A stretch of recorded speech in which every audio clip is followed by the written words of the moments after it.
Cool. Well, we're starting a series called Prepared. And as we're sort of thinking through what we're going to talk about this Easter season, as we're sort of preparing our hearts through Lent, preparing our hearts to engage, pretty deeply with the Good Friday story, the story of Jesus' death on the cross, and the story, of course, of his resurrection. Couldn't really think of a better text to go through than to look at John chapter 14 through 17, which is Jesus' teaching and Jesus' preparation for his disciples as they were about to go through all of that. This incredible text in the book of John is just so rich and so full that we're just going to go through it over a number of weeks and begin to just dig into it. And just really engage with those moments. What we're going to see about that text is that it's basically, some people would call it Jesus' last will and testament. Some people would call it his sort of the final discourse. It's this period of time where just the Last Supper has just happened, and the disciples are all gathered in the upper room, and Jesus has this opportunity to teach. And we just want to go through that. I'm going to just read this first little part of the text. And I'm just going to check and make sure I got I'm in the right spot there. Yeah. We're going to read it through once. We're just going to try to sort of take a surface look at it. And we're going to deal with one particularly difficult verse. And then we're going to dig into something that's a little bit deeper underneath it. So just bear with me as we go through. Let's just read this together. John 14, 1 to 11. We're actually not going to read quite that far. It starts like this. It says, "Let not your hearts be troubled. Believe in God. Believe also in me. In my Father's house are many rooms. If it were not so, would I have told you that I go to prepare a place for you? And if I go and prepare a place for you, I will come again and I will take you to myself, that where I am, you may be also. And you know the way to where I am going," Thomas said to him. "Lord, we do not know where you are going. How can we know the way?" And Jesus said to him, "I am the way, the truth, and the life, and no one comes to the Father except through me." So at a surface level, we kind of look at this text and we see, hey, this is a moment of consternation for the disciples. They're worried about what's going to happen to them. And so Jesus sort of kind of throws some trite, and Jesus is never trite, but throws some little comfort at them. Hey, don't worry about it. I'm going to go prepare a place for you. You're going to go to heaven, and I'm the way you get there. That's just sort of the surface reading of the text. There's this difficult verse here that we have to grapple with at the end of it. How many of you know that sometimes a non-Christian friend might have a difficult time with this verse? "I'm the way, the truth, and the life. No one comes to the Father but by me." Right? You've heard that verse before. It's pretty familiar. What it speaks to is something that we call a Christian particularism or Christian exclusivism. I just want to deal with this as a little sidebar before we get a little bit deeper into the text, because this is something that I think many of us wrestle with. How many of you have had a discussion with a friend who's a non-Christian sometime who said, "Man, I think Christianity is kind of cool, but it's not the only way. Like, there's other ways to God. There's other ways that we can make this thing work. There's what's wrong with Buddhists, and what's wrong with Islam, and what's wrong with Hinduism," right? We've all dealt with that. What is it about Christians that they're so exclusive that they think they have this only kind of a deal? Well, this is not the first time in history when this has been a problem. This has not been the first time in history when people have wrestled with this. In AD 203, there was a woman named Perpetua in the Roman Empire. She's one of the early martyrs in Christendom. And what she was martyred for was not because she had a belief in Christ. That was actually okay within the framework of the Roman Empire. What she was martyred for, what she was killed for, was because she wouldn't bow to all the other gods as well. She was an only Jesus person, and basically they ended up killing her for it. She just refused to worship other gods.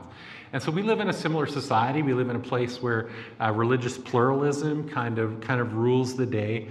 And the question that people would often ask you is, so what is wrong with all of these other religions? What's wrong with all of these other faiths? Why would I have to just do this Christianity thing? Why are you asking me to follow this Jesus way, right? And so we've got to grapple with a few different things here. The first thing is that it's just even from a logical perspective, it's not possible to take the world religions and line them up with one another and say that all of them are true.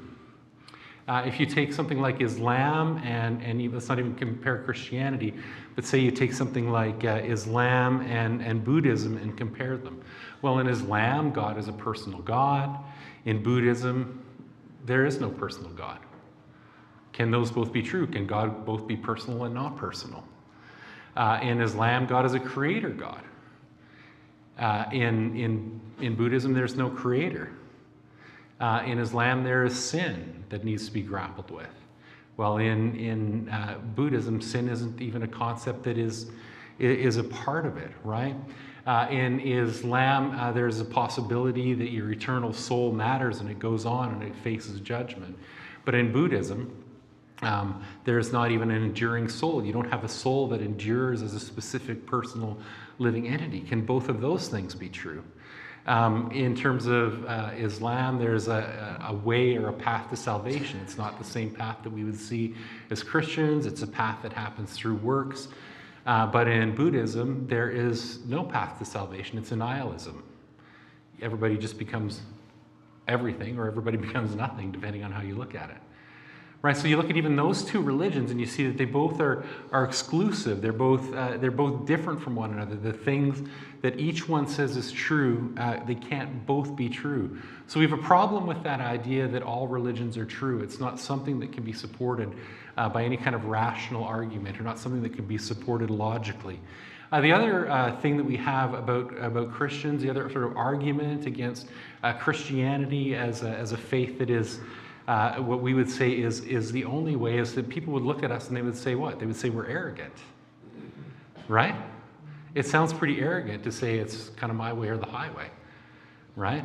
And so we want to of course approach our friends with humility, and we want to wrestle with that, with giving people dignity and caring for people and walking them through things relationally. But at the same time, what we can't do is allow people to say that because Christians appear arrogant, their beliefs are necessarily untrue, right? That's a logical fallacy. It's an argument ad hominem. It's an argument that sort of says, hey, because a person's character isn't true or isn't good, or I don't like that person's character, what they believe must not be true, right? And that's just not a logical connection you can make. You could have a doctor that would produce a cure for cancer, and he could have, a really bad attitude. He could have a really rotten attitude, but you would still want to consider his research, and still want to consider his studies, and you would still want to consider maybe taking treatment for him, even if he got a speeding ticket, right?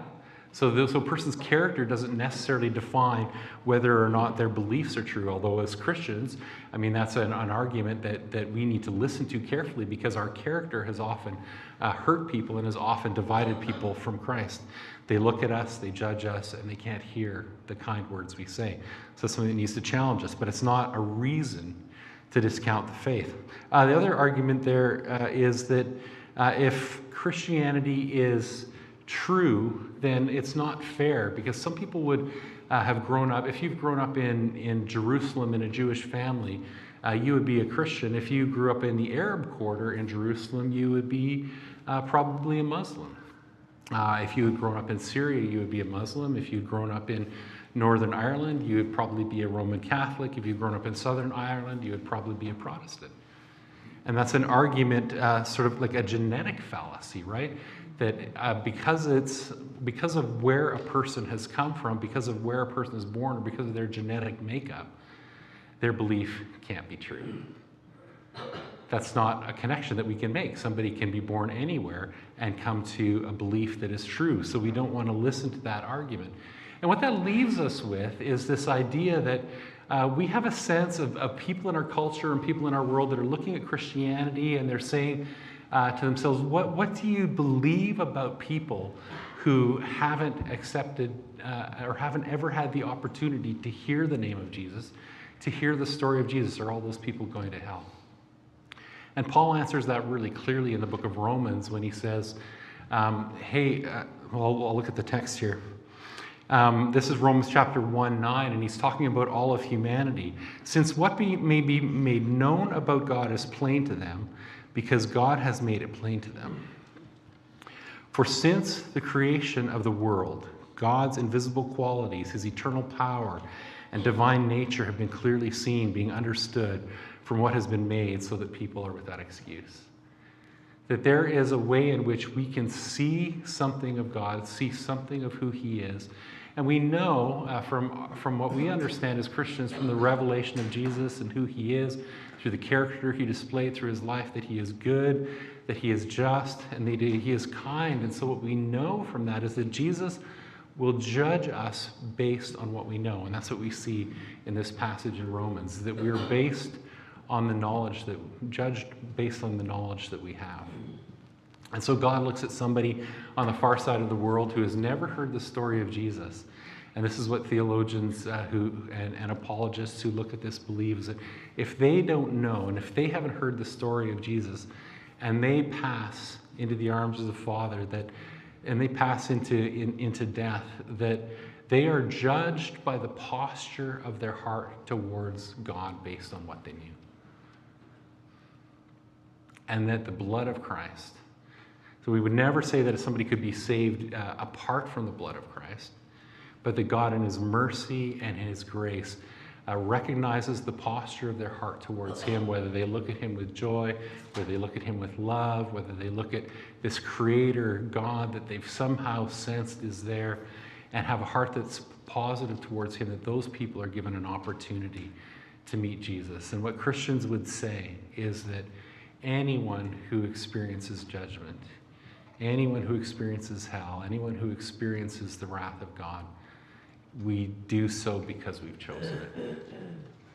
Because God is kind, and he is good, and he is merciful. And so the claims of Christian exclusivity or Christian particularism stand on that basis, that we know that God is kind, we know that he is generous, we know that he's good, we know that he is inviting people into his kingdom, and our job is simply to make him known and to proclaim that way towards him.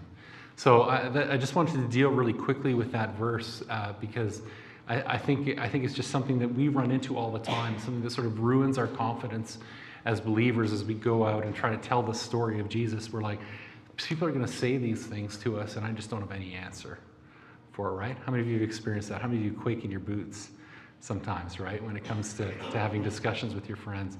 And so just from time to time, we're going to do this, do a little bit of apologetics together so that we can build our confidence and build our boldness. Now, all of that aside, this text was not written to unbelievers. This passage that we're looking at today was not written to unbelievers. In fact, this text that we just read is something that was written to the disciples of Jesus and delivered to them actually in one of the most intimate settings we can imagine. So what does this text, I am the way, the truth, and the life, not as a declaration to the unchurched to say you better find Jesus? What does I am the way, the truth, and the life, this text, mean to you and I, those of us who are believers in the church who have been part of this thing for a little while? And in order for us to understand that, we have to have a look at the context, and we have to have a look at what's happening here. So remember, Jesus and his disciples, they're gathered together in the upper room. They have been with him. They've been in this incredible journey with Jesus.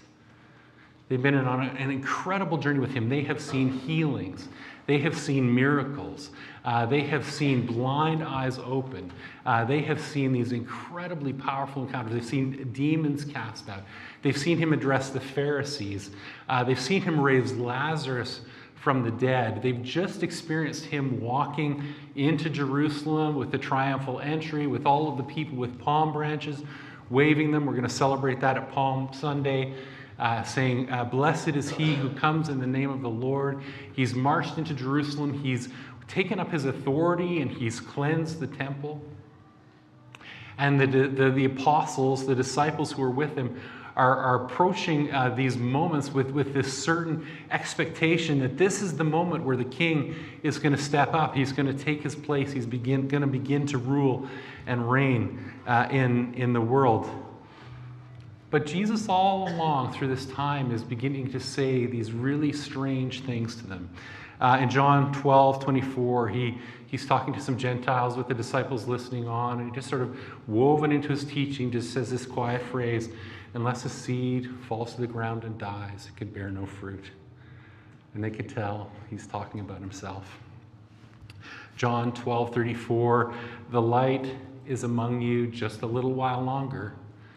And they're like, what do you mean just a little while longer? And there's all of these places we see some of them in Matthew and Mark and Luke, and of course in John, where Jesus is signaling to his disciples that a change is about to happen. He's beginning to signal that he's going to be going away.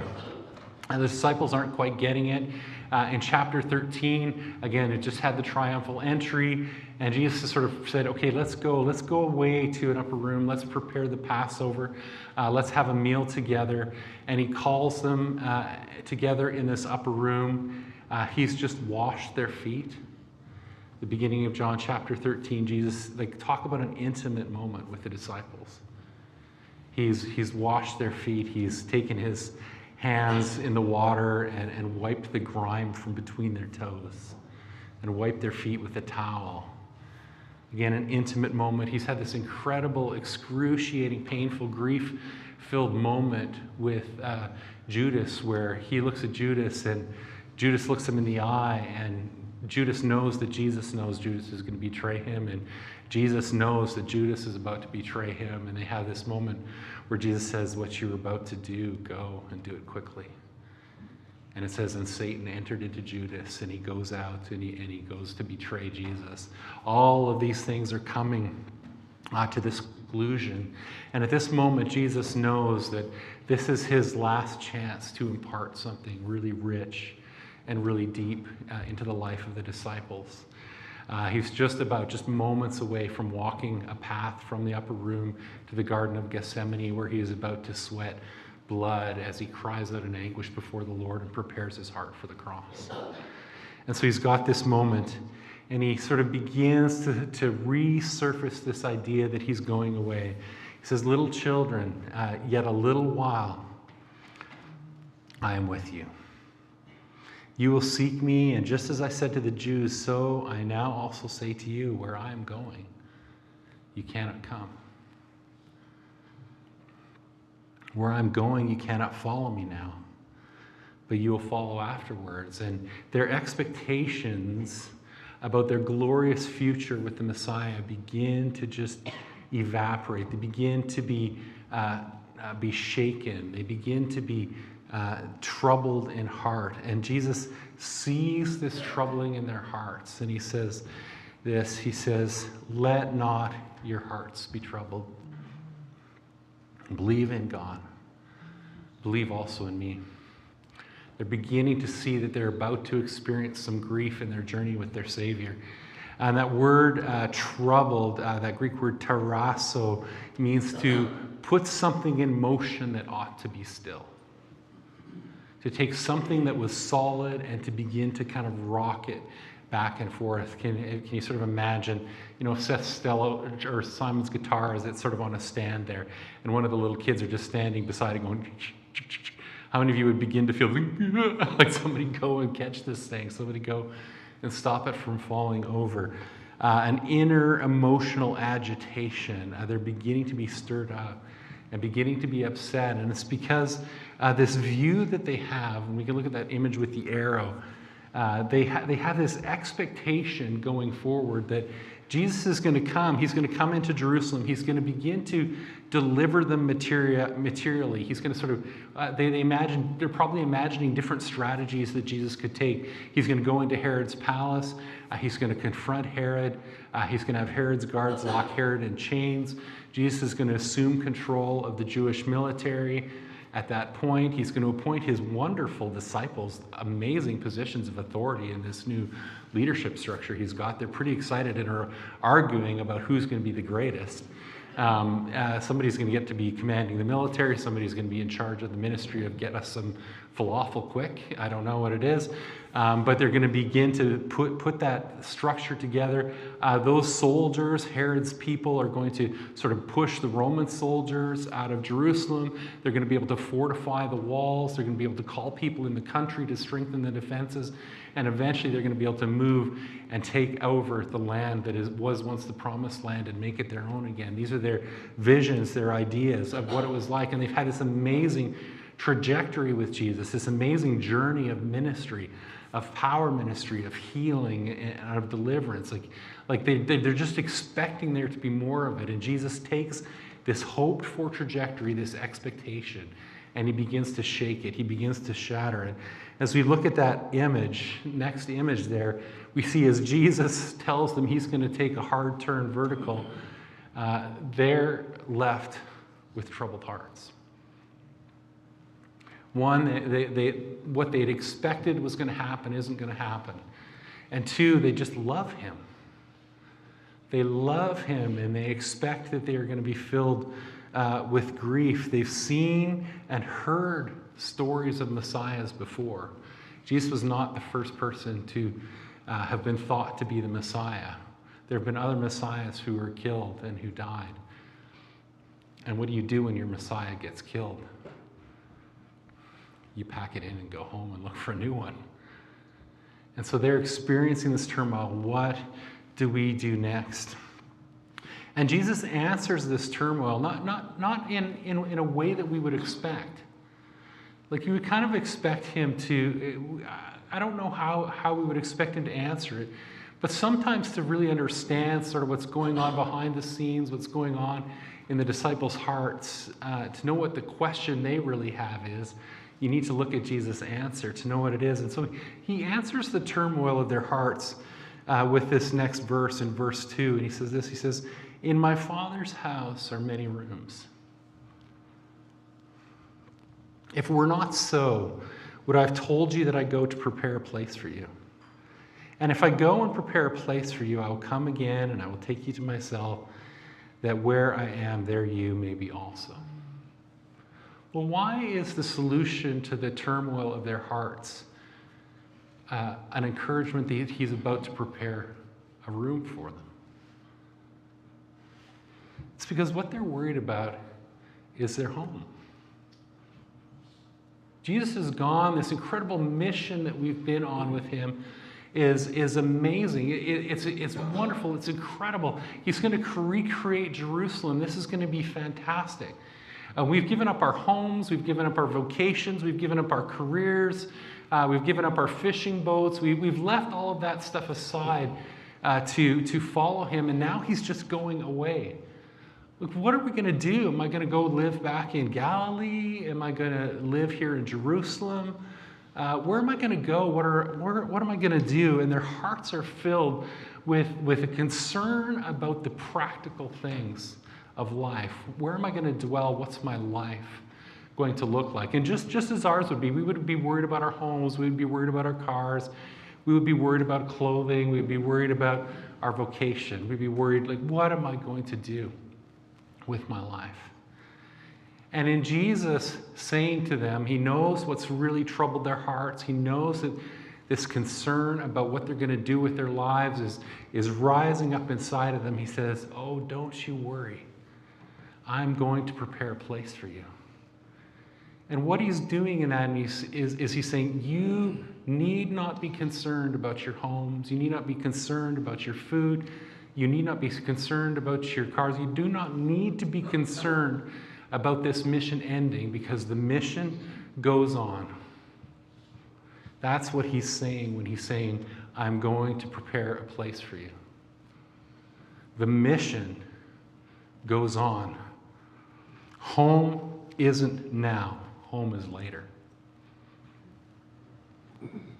Home isn't now. Home is later.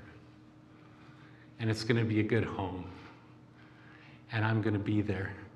But it's later. And this is a theme that is really, really clear in scriptures. John 17, 14, 15, a little bit later in the story. as he's praying, he says, they are not of this world, just as I am not of this world. And this is Jesus praying to the Father, I do not ask that you take them out of the world, but you keep them from the evil one. I'm not asking you, God, to take them out. I'm not asking you to take them away. But while they're here, while they're on mission, while they're doing the stuff, would you protect them from the enemy? We look ahead to Hebrews 13. The author of Hebrews expressing this, for here we have no lasting city. We have no lasting home, but we seek the one that is to come. We look at 1 Peter 2:11. Beloved, I urge you as sojourners and exiles to abstain from the passions of the flesh, which wage war against your soul. You are sojourners and strangers. And so in this text for us, as Jesus' disciples, imagining what our lives are going to be like, he is enthroned in heaven right now. We are living in an in-between time. We are concerned about our homes. We are concerned about our cars. We are concerned about our vocations. We are concerned about all of the stuff that we have to do, and we need to remember home isn't now. Home is later. Amen. We are on a mission right now. We are on the road right now. We are following Jesus right now. So as a devotional question for you, as a practical application question for you, are there ways in which I am living impatiently right now, trying to make heaven now, trying to make heaven's home now when I ought to be on mission? Is my heart troubled because I am concerned so much about the details of my life, the details of my security, the details of my happiness, that I don't have a hold of the idea that I'm meant to be a road warrior? Are there ways in which you are a homebody when God is calling you to be a road warrior? There sure are in my life. There are ways in which I seek security, in which I seek comfort, where God says, comfort isn't now, buddy, comfort's later. Right now, you've got a job to do. And is it possible that there is even more joy in the adventure than there could ever be in the comfort of home?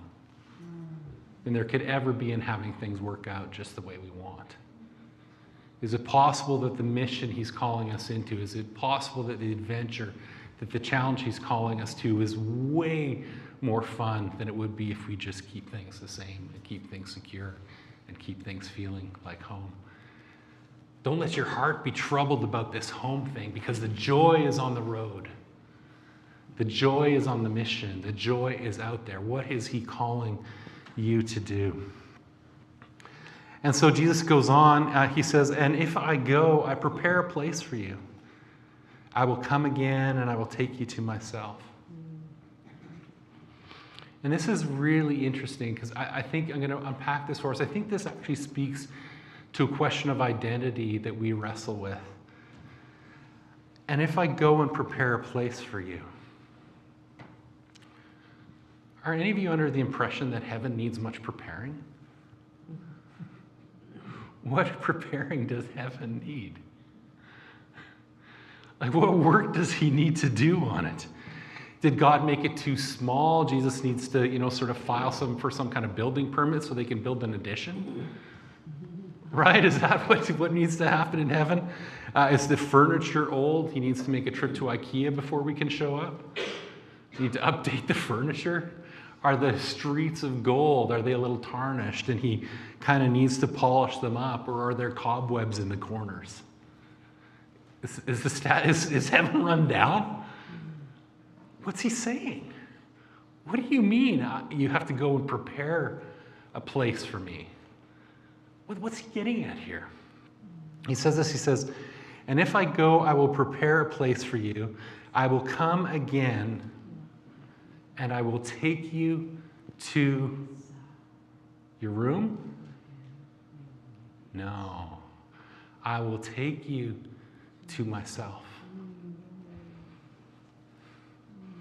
The place that he's preparing for you is not a place at all, it's a person.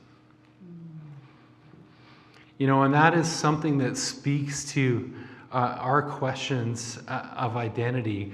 I don't know what it's like for you, but when you imagine heaven, when you imagine that glorious future, what of yourself do you imagine getting to take into it? I remember there was this time I was in St. Jacobs, Ontario, with our friends Mike and Brooke Poley, and we were in one of those old furniture stores on the main drag, and we went through the building, looked at all this furniture, and I wound up in this tiny upper room. And I walked into this room, and I saw the most beautiful, comfy reading chair you've ever seen. And my heart just went, whoa! It was one of those like brown, overstuffed, comfy chairs with the brass studs in it. I looked at the price tag on it. The ottoman was $1,800. The chair was $6,800, and that was 20 years ago. And I'm like, I am so having this in my room in heaven.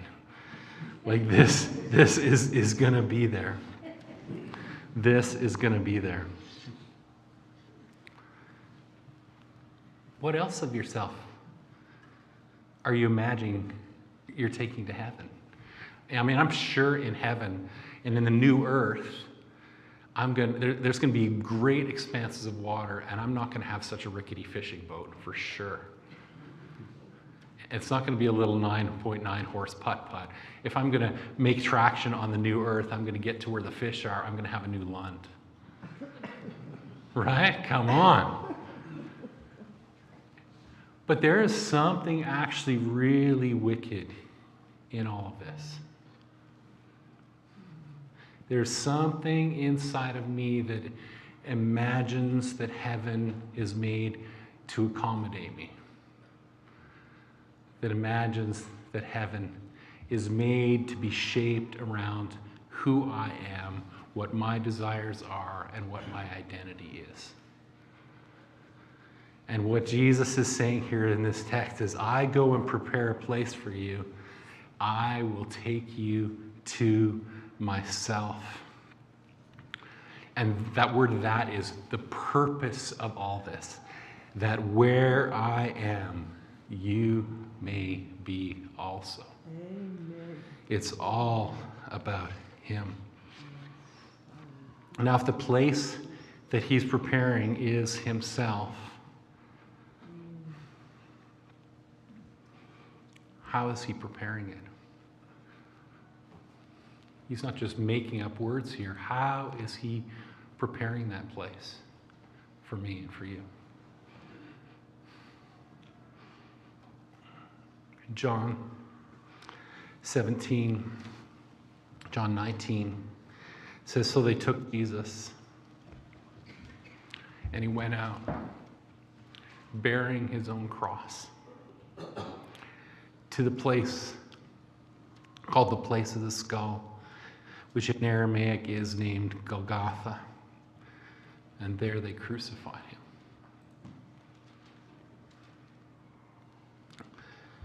Later on, when the soldiers had crucified Jesus, they took his garments and they divided them into 4 parts.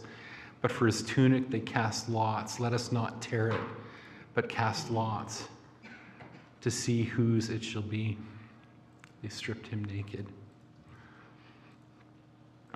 And after all this is just snippets from the story of the crucifixion. After all this, Jesus, knowing that all was now finished, he said to fulfill the scriptures, I thirst. And a jar full of sour wine stood there. So they put a sponge full of the sour wine on the hyssop branch, and he held it to his mouth. And when Jesus had received the sour wine, he said, it is finished. And he bowed his head and he gave up his spirit. That room, that dwelling place, was prepared by Jesus for you with his suffering, with what he endured on the cross.